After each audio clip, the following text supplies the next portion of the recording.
Bonjour, dans cette vidéo je profite de l'arrivée de nouvelles serrures que nous allons vous proposer pour vous montrer une serrure fichet et vous montrer comment je les prépare et comment je les polis lorsque je veux les installer. Donc cette serrure, vous voyez, est dans un état dégradé mais propre. Il n'y a pas de gros problèmes. La serrure est en bon état, elle dispose de ces deux clés, un petit poussoir sur le côté droit qui est classique sur des serrures de malle et puis un cache-serrure à gauche qui pivote sur un axe. La première chose que je fais, c'est que je vais brosser l'arrière de la platine de la serrure de façon à ce que ça soit propre, puisque j'aime bien que si le recto est propre, autant que le verso soit propre. Et nous allons procéder au polissage de cette serrure sur un banc de polissage.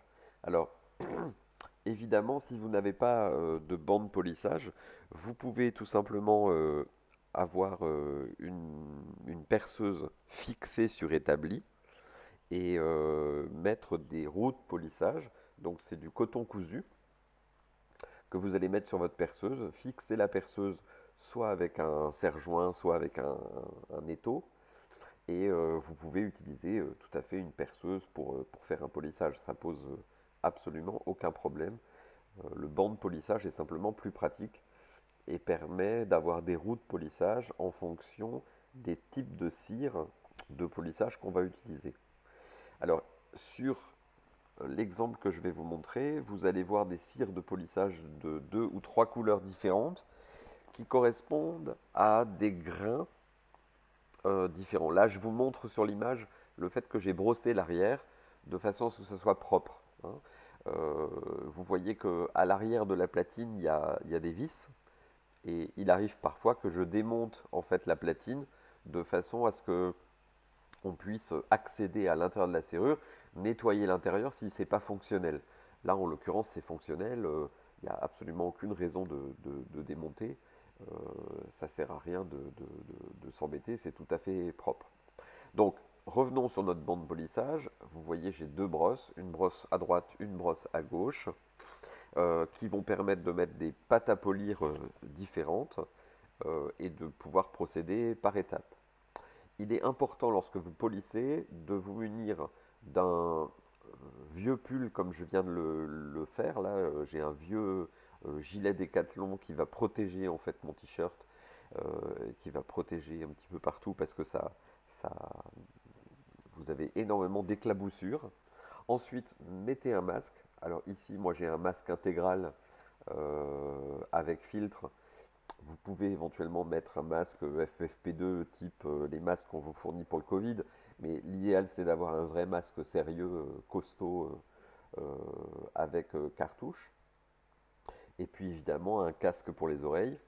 Et si vous avez la possibilité, des gants, de préférence des gants coton, pour vous protéger de la chaleur, puisque en fait quand on polit, on frotte le laiton. En le frottant, il devient chaud et il arrive dans certains cas qu'il soit vraiment vraiment bouillant.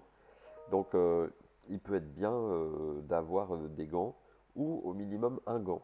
Moi je travaille toujours qu'avec un seul gant, puisque j'aime pas trop le port des gants qui m'empêche d'avoir l'appréhension dont j'ai envie.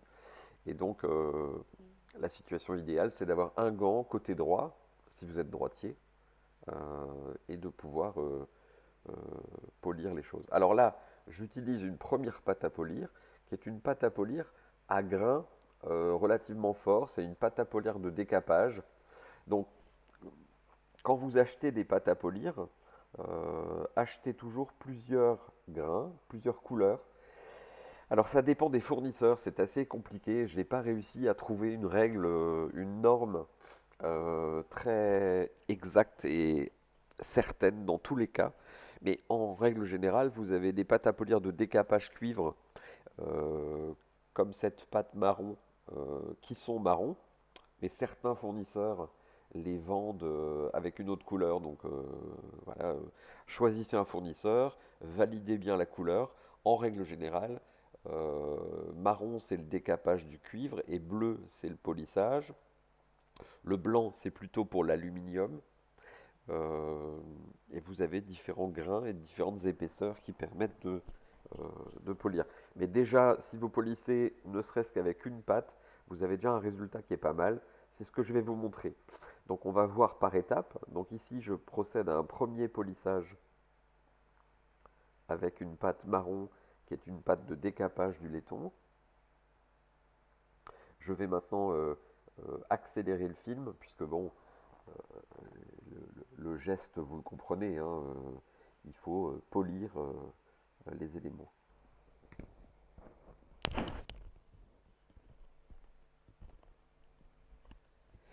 Alors,